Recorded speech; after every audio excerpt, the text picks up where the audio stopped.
Some teachers teach in lecture style. Others are more hands-on and experimental. Some draw diagrams and charts on the board for a better understanding of the lesson. Which one do you prefer? Hi, I'm Kien. Ever since I was little, up until now, I've been trying to figure out what is the best learning style for me. Today, I will be informing you about 3 different types of learning styles. 1, auditory, 2, visual, and 3, kinesthetic. Let's start with auditory. Auditory is a sense of hearing, or constantly explaining or having someone else explain a concept out loud. Auditory learners rather have a teacher talk about the assignment in front of class rather than having a paper about the assignment in the classroom. According to Joshua Arman, the author of the article, A Closer Look at Auditory, Visual, and Kinesthetic Learning Style in 2015, auditory learners can retain knowledge when new ideas are paired with non-verbal sounds, such as music, drum beats, and even clapping. It's all in the mouth. Auditory learners are engaged in conversation in class and are intrigued by wordplay and language. Spoken directions and lecture halls for 2 hours are a breeze for them. Now that I have told you about auditory learners, let's go on to visual learners. Visual learners use their sense of sight. They understand charts, diagrams, and pictures very well.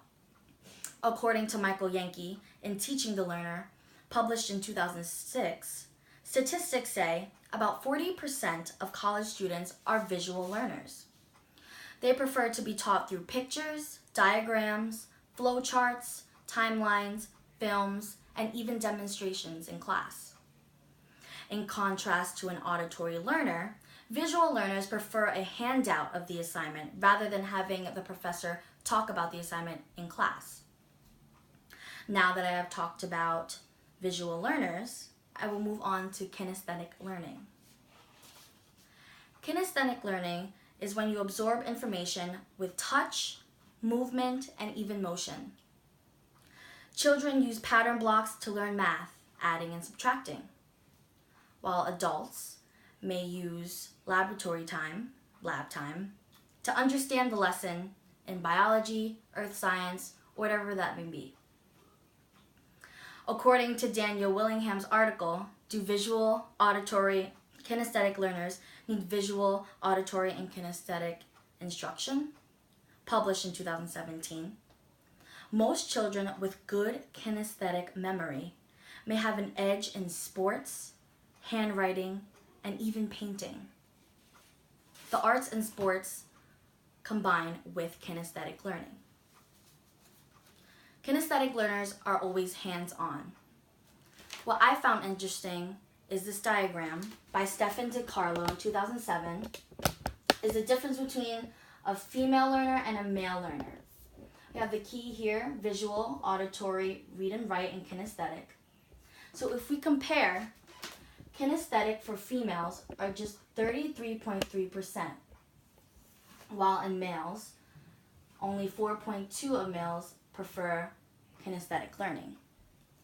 For women who can do all of this, visual, auditory, read and write, and kinesthetic, is 45.8%, while males are only 87.5%.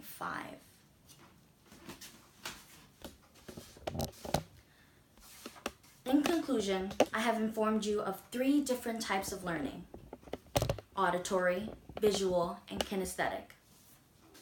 Now, in the classroom, if you see your professor using charts, talking through a 2-hour lecture, or doing hands-on activity, you gotta think to yourself, which do you prefer?